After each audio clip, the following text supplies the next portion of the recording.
हस्तिनापुर गांव में रहने वाली सरोज के 5 बेटे थे। उसका पति जगदीश पेशे से एक कपड़ा व्यापारी था। कुछ वर्षों पहले जगदीश का स्वर्गवास हो गया था। समय के साथ सरोज के सभी बेटे जवान हो गए और उन्होंने पिता के कपड़ों के सीमित कारोबार को बड़े उद्योग के कारखाने में बदल दिया। पूरे गांव में उन्हीं के चर्चे हुआ करते थे। अरे सरोज के 5 बेटों ने मिलकर सरोज का मान ही बढ़ा दिया भाई। पहले तो पिता के छोटे मोटे कारोबार को इतना फैलाया और फिर उसी कमाई से इतना चौरस घर खड़ा कर दिया। 100% सच कहा रमेश भाई। अमीर रईस होने का सरोज के मन में जरा भी अहंकार नहीं है। जरूर ही पिछले जन्म में इसने पुण्य किए होंगे, तभी जाकर इस कलयुग में इसे 5 पांडव पुत्र का सौभाग्य प्राप्त हुआ है। सरोज के प्रति गांव वालों के मन में काफी इज्जत थी। पैसे वाली होने के बावजूद भी उसके अंदर बिल्कुल घमंड नहीं था। अरे मेरे 5 पांडु, यहाँ पर आओ। माँ, कारखाने पर जाने के लिए देरी हो रही है, शाम को बात हो सकती है। कामकाज के प्रति क्या इतना मशरूफ हो गए हो तुम लोग जो पल भर के लिए अपनी माँ के पास नहीं बैठ सकते? मोहन भैया, तुम माँ की बात सुन लो, हम चारों कारखाने जा रहे हैं। अरे ठहरो, मुझे तुम 5 से बातचीत करनी है। ये तस्वीरें देखो, मैंने तुम 5 भाइयों के लिए लड़कियां पसंद की हैं। सभी खानदानी और रईस खानदान की हैं। ऐसा सुनकर 5 भाई एक दूसरे का मुंह ताकने लगते हैं।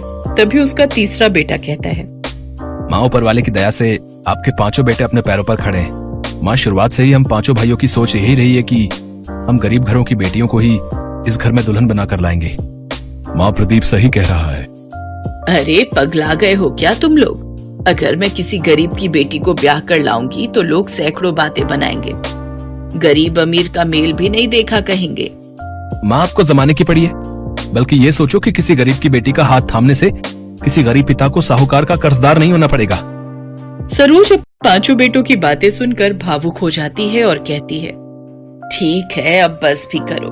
जब देखो तब 5 मिलकर पांडव की तरह पाठ पढ़ाते रहते हो। गरीब की बेटियों का ही बसेरा बनेगा यहाँ। खुश? सरोज अपने बेटों के ब्याह के लिए रिश्ते तलाशने लगती है।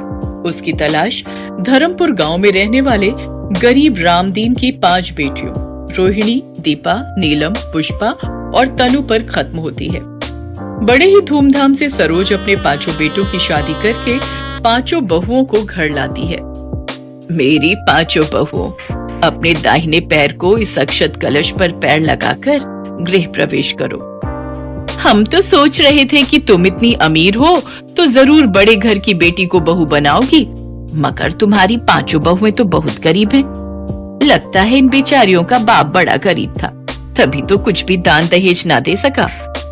बीना की बातें 5 दुल्हन को झकझोर कर रख देती हैं, मगर सब कुछ इतने पर ही खत्म नहीं होता।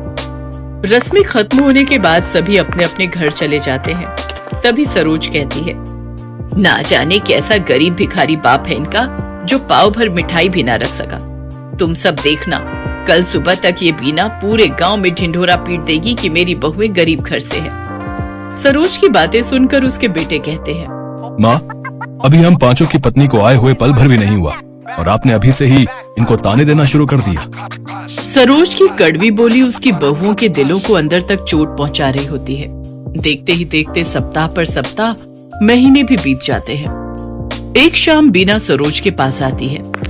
अरे ओ सरोज, गजब हो गया, तुम तो बर्बाद हो गई।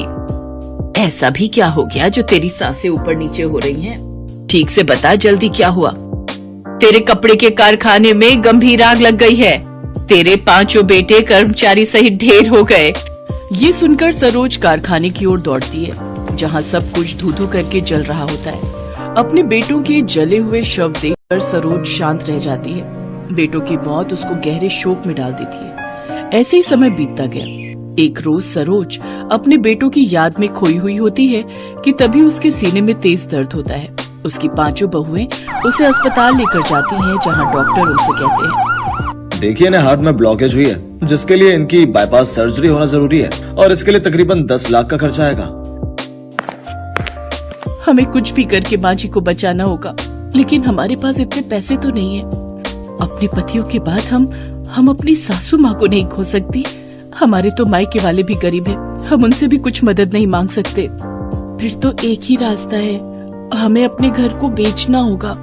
वो पांचों अपने घर को बेच देती हैं और सरोज का इलाज करवाती हैं। थोड़े से बचे हुए पैसों से वो किराए पर एक कमरा लेती हैं और पांचों बहुएं अपनी सास के साथ उस किराए के एक कमरे में रहने लगती हैं। कुछ महीने तो जैसे तैसे उन्होंने बचे हुए पैसों से काट लिए, लेकिन फिर वो अपना जीवन बेहद ही गरीबी में काटने पर मजबूर हो गई और दिन में सिर्फ एक टाइम ही रूखा सूखा खाना खाकर गुजारा करने लगी। और कुछ समय बाद तो वो टाइम भी आ गया जब उन छहों को भूखे पेट ही सोना पड़ा। दीदी अब तो भूख के मारे जान जा रही है। सही कहा तुमने, अगर हमने पहले कुछ बचत की होती तो आज हमें ये दिन नहीं देखना पड़ता।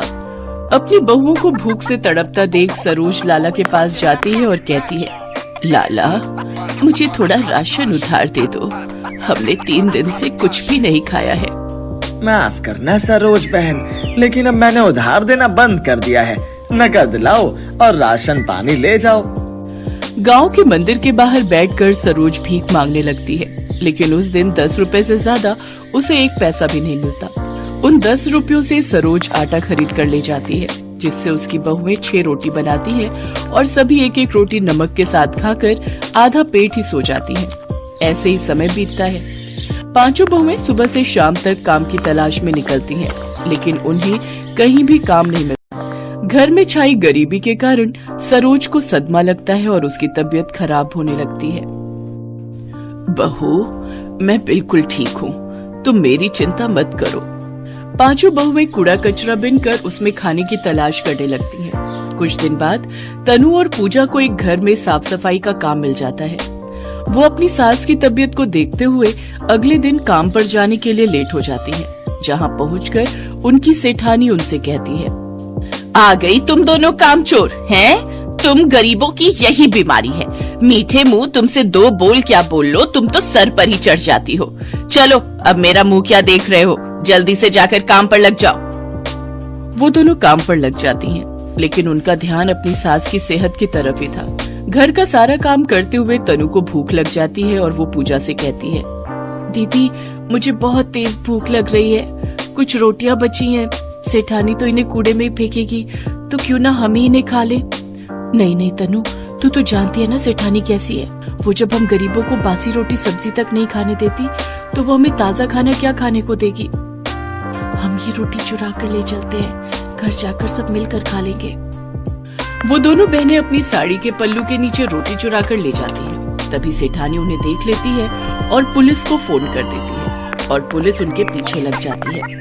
मैं कहती हूँ रुक जाओ, तुम दोनों कानून से नहीं बच सकती। भाग तनु भाग, नहीं तो ये पुलिस वाले हमें नहीं छोड़ेंगे। तभी तनु का पैर गड्ढे में अटक जाता है और वो जमीन पर गिर जाती है। पूजा उसे उठाने के लिए रुकती है, तभी पुलिस वाले आकर उन्हें पकड़ लेते हैं। क्या चुरा कर भाग रही थी तुम दोनों? हैं? दिखाओ मुझे। पुलिस मैडम उनके हाथ से वो थैला लेती है और जैसे ही उसमें देखती है तो वो हैरान रह जाती है। उसमें कुछ रूखी सूखी रोटी होती है, जिसे देख वो पुलिस वाले उनसे पूछती है, मुझे लगा तुम दोनों पैसे या गहने चुरा कर भागी होगी, लेकिन तुमने ये कुछ रोटियां भला क्यों चुराई? भूख सब कुछ करवा देती है साहब, और ये बात आप नहीं समझोगे। तनु और पूजा की आंखों में आंसू आ जाते हैं और फिर वो अपनी दुख भरी कहानी पुलिस वालों को बताती है। उन दोनों की कहानी सुन पुलिस का मन पसीज जाता है और उनको उन पर दया आ जाती है। देखो, कानून अंधा होता है, वो सिर्फ गुनाह देखता है लेकिन एक गरीब की भूख नहीं देख सकता। ये लो तुम कुछ पैसे रखो, इनसे कुछ काम शुरू कर लेना। पुलिस वाले उनकी मदद करते हैं और उन्हें कुछ खाना खरीद कर दे देते हैं। वो खाना लेकर वो घर जाती है और पेट भरकर उस दिन वो सभी बहुएं अपनी सास के साथ खाना खाती हैं। आज भी हमारे देश में ऐसे कई गरीब हैं जो भूख की भट्टी में झुलस कर दम तोड़ देते हैं।